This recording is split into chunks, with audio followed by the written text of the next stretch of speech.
হুম, একটু পর পর গেট বন্ধ করার মতো সিচুয়েশন শুটিং এ থাকে না। যেহেতু এটা ক্লেম করেছে, তো এটা তো তার হাজবেন্ডের শুটিং, তার হাজবেন্ড তো ডিরেক্টর ছিলেন, তখন তারা কিছু বলেনি কেন, এখন তারা কেন বলছে?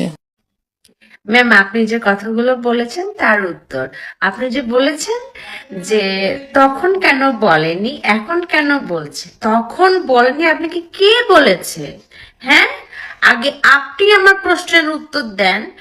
ওই দিন শুটিং এ একমাত্র আপনি আর আমি মেয়ে ছিলাম, আর কোনো মেয়ে আর্টিস্ট ছিল না ওখানে। হ্যাঁ, তো আমারও তো রুম ছিল রেস্ট নেওয়ার জন্য, ড্রেস চেঞ্জ করার জন্য। তা আপনি আপনার লাগেজ নিয়ে আপনি আমার রুমে উঠলেন না কেন? আপনি আর আলভি এক রুমে উঠলেন কেন? হ্যাঁ, ড্রেস চেঞ্জ করার জন্য। একসাথে খাওয়া দাওয়া, একসাথে ড্রেস চেঞ্জ, একসাথে। হুম হুম কি? এটার উত্তর আগে দেন। তারপরে হচ্ছে আমি আমার হাজবেন্ডকে জিজ্ঞেস করেছিলাম যে এগুলো কি চলছে। আমি আপনাকে বলিনি, কারণ আপনার সাথে আমার প্রথম শুটিং ছিল ওখানে।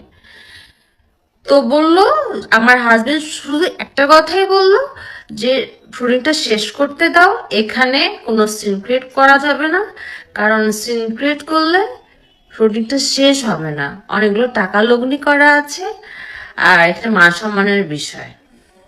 ঠিক আছে। আর আপনাদের না বললেও কথাগুলো যেখানে বলার সেখানে আমি ঠিকই বলেছি।